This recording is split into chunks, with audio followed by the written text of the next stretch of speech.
जय Hind defence aspirants. मैं दिव्यांशु पांडे स्वागत करता हूं आपका हमारे चैनल पर। एशिया के साउथ कोरिया देश में एक विवाद चल रहा है जिसको मार्शल लॉ नाम दिया गया है।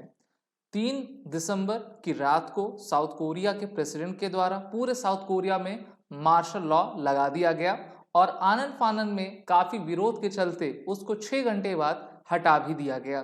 तो प्रश्न आज का यही है कि साउथ कोरिया ने मार्शल लॉ इंपोज क्यों किया और इसको ओवरटर्न क्यों किया है। तो चलिए शुरुआत करते हैं इस वीडियो की। हम सभी जानते हैं कि साउथ कोरिया एक डेवलप्ड नेशन है, हाईटेक नेशन है। उसका एजुकेशन, डेमोक्रेसी और जितने भी एम्पलीट्यूड्स रहा करते हैं उन सभी में वो सबसे बेहतर है। लेकिन अभी हम स्थिति ये देख रहे हैं कि साउथ कोरिया में तनाव काफ़ी बढ़ गया है, क्योंकि वहाँ के प्रेसिडेंट जिनका नाम यून है, उनके द्वारा सियोल में जो है आपका पूरा मार्शल लॉ लगा दिया गया और उन्होंने मार्शल लॉ लगाने के बहुत सारे आपके तर्क दिए थे। लेकिन जब विरोध काफ़ी बढ़ता चला गया और पूरी मिलिट्री साउथ कोरिया की सियोल में आपकी इंटर होने लगी और वहाँ के पार्लियामेंटेरियन को जो है सियोल की पार्लियामेंट में घुसने से रोक दी, तब वहाँ की पूरी पब्लिक ने जो है चक्का जाम कर दिया और वो सड़क पर आ गई इस मार्शल लॉ के विरोध में। तो आज हम यही जानेंगे कि इस मार्शल लॉ को इम्पोज करने की ज़रूरत साउथ कोरिया को क्यों पड़ी है।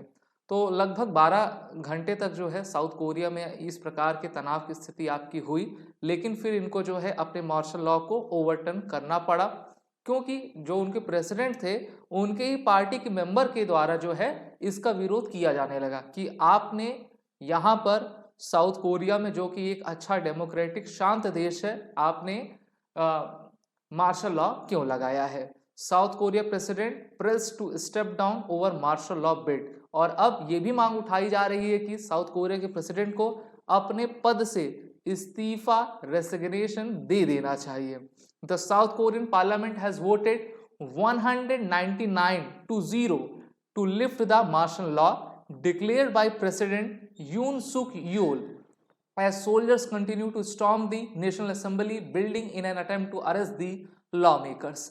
तो आनन फानन में जितने भी लॉ मेकर्स थे तुरंत वो पार्लियामेंट पहुंचते हैं और वहां पर वोटिंग होती है। उस वोटिंग के जरिए जो है 199-0 यानी कि 100% मेजॉरिटी के साथ ये बिल पास किया जाता है कि ये जो आपका मार्शल लॉ लगाया गया है वो पूरी तरीके से असंवैधानिक है और इसको तत्काल प्रभाव से हटाया जाना चाहिए। और इसके बाद जो है जब काफ़ी प्रेशर बढ़ता चला गया तो उनके प्रेसिडेंट के द्वारा जो है ये मार्शल लॉ हटाया गया।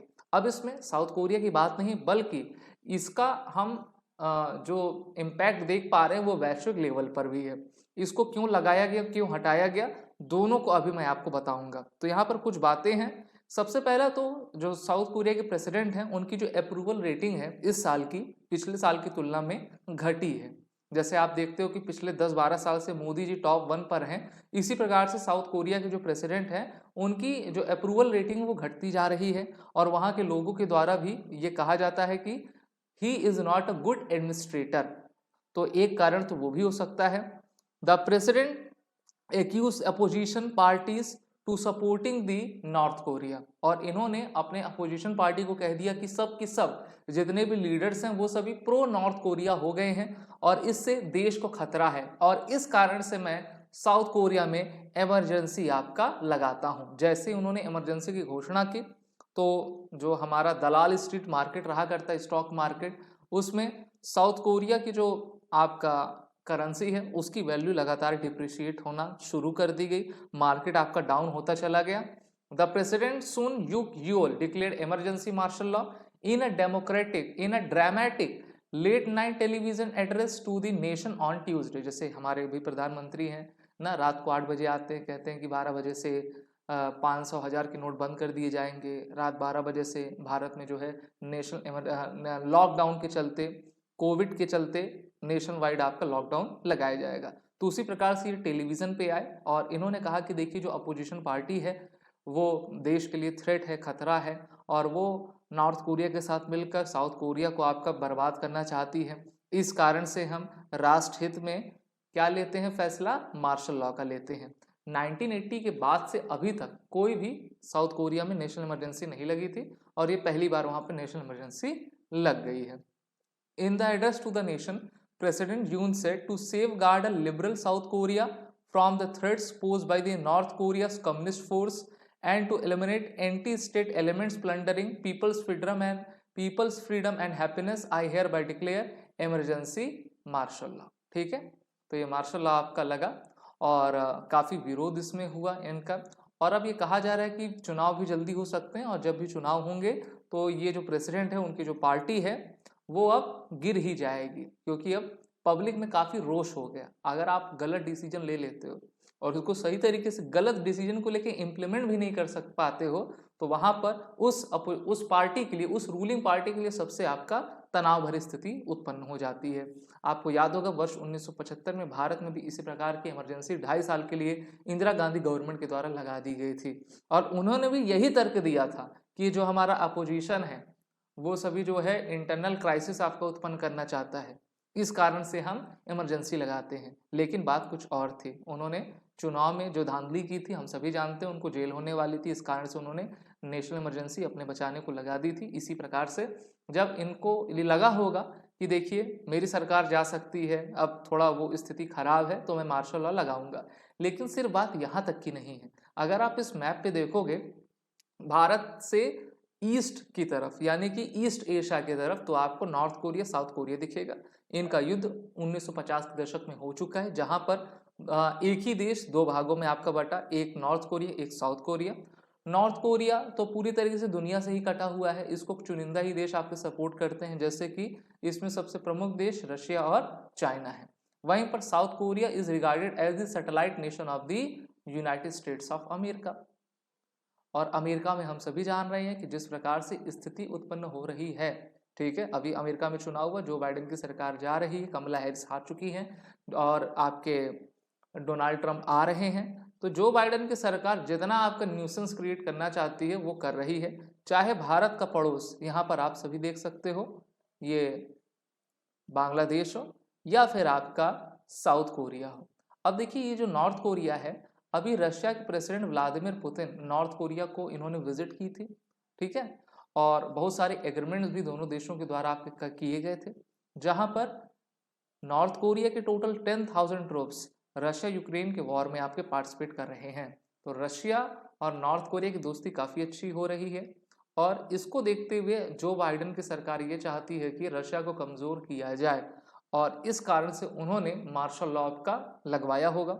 बिल्कुल सही बात है कि अमेरिका के द्वारा ही इन्फ्लुएंस मेनली किया गया होगा कि आप इसको लगाओ, जिससे कि हम नॉर्थ कोरिया को काउंटर कर सकें और नॉर्थ कोरिया रशिया को सपोर्ट ना दे पाए। तो जब आप वर्ल्ड वाइड इसको देखोगे तो खेल कुछ अलग रहता है, बोला कुछ और जाता है लेकिन दिमाग में कुछ और चलता है। तो डोनाल्ड ट्रंप की सरकार आप जानती है, या आपकी जो बाइडेन की सरकार जानती है कि 20 जनवरी को डोनाल्ड ट्रंप सत्ता में आने वाले हैं। तो इतना आपका न्यूसेंस क्रिएट कर दो कि इनको काफ़ी कठिनाई हो सके, और हमारे जो हमने सिस्टम बनाया हुआ है उसमें ज़्यादा से ज़्यादा इंटरफेरेंस डोनाल्ड ट्रंप का ना हो पाए। वहीं पर डोनाल्ड ट्रंप ने पहले ही कहा है कि जैसे ही मैं प्रेसिडेंट बनूंगा तो 24 घंटे के अंदर रशिया यूक्रेन का वॉर आपका रोक दूंगा। जो बाइडेन की सरकार ने अभी आपके यूक्रेन को ये अनुमति दे दी थी कि आप हमारे द्वारा दिए गए लॉन्ग रेंज मिसाइल्स का यूज़ करिए, उन्होंने यूज़ किया, तो रशिया ने भी अपने intermediate range ballistic missile IRBM missile को फायर कर दिया।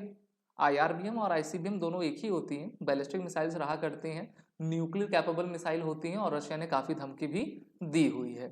वहीं पर हमने देखा था कि जब डोनाल्ड ट्रंप का पहला कार्यकाल था तो वो नॉर्थ कोरिया गए थे और नॉर्थ कोरिया के लीडर से उन्होंने मुलाकात की थी। वो भी उस समय काफ़ी आपको सुर्खियों में बना हुआ था। डोनाल्ड ट्रंप नहीं चाहते कि किसी प्रकार के डीप स्टेट की इन्वॉल्वमेंट रहे और किसी भी कंट्री के कल्चर को ख़त्म किया जाए। और डोनाल्ड ट्रंप की एक ऐसी सरकार थी जिनके 4 साल के कार्यकाल में अमेरिका ने किसी भी देश में रेजिम चेंज या फिर युद्ध आपका नहीं किया था, और इसी सब के कारण इनको आपको जीत मिली हुई है। वहीं पर हम बात करते हैं डोनाल्ड ट्रंप और इनके नॉर्थ कोरिया के हेड जिनका नाम किम जो यूंग है, तो उनके बीच नज़दीकियां हैं, और डोनाल्ड ट्रंप चाहते हैं कि जो नॉर्थ कोरिया लगातार धमकी देता रहता है अमेरिका को, उसको कम किया जा सके। और रशिया ने तो पहले से कहा है कि देखिए हम डी-डॉलराइजेशन करेंगे, बिल्कुल करेंगे, अगर आपने सैंक्शंस लगाना हमको बंद नहीं किया, क्योंकि अल्टरनेट वे हम अपनी करेंसी का ढूंढ लेंगे। लेकिन अभी साउथ कोरिया में अच्छी बात ये रही कि मार्शल लॉ को हटा लिया गया है। वहाँ की जो पार्लियामेंट है, वहाँ के लीडर्स काफ़ी अपोज करने लगे और एक डेमोक्रेसी के लिए यही बेहतर रहता है कि वहाँ पर विरोध को भी आप प्राथमिकता दें, जिससे कि देश को सुरक्षित रखा जा सके और किसी दूसरे देश के इन्फ्लुएंस में आकर कोई भी कार्य ना किया जाए। वीडियो अच्छी लगी हो तो इसको लाइक शेयर ज़रूर करें। आगे की जो जानकारी रहेगी मैं आपको ज़रूर दूंगा। आप हमारे कोर्सेज में इनरोल हो जाएं, टेस्ट सीरीज़ को ले लीजिए, बंडल्स को ले लीजिए, जिससे कि आपकी तैयारी बेहतर हो सके और उसके लिए वॉर रिटेन कोड का यूज़ करें। जय हिंद। अगर आप एक डिफेंस एस्पिरेंट हैं और SSB interview, NDA, CDS, AFCAT जैसे एग्जाम्स के लिए प्रिपेयर कर रहे हैं तो आप एसएसबी क्रैक एग्जाम्स के कोर्स को चेक करना ना भूलें। आप हमारी लर्निंग एप्लीकेशन को गूगल प्ले स्टोर से भी डाउनलोड कर सकते हैं।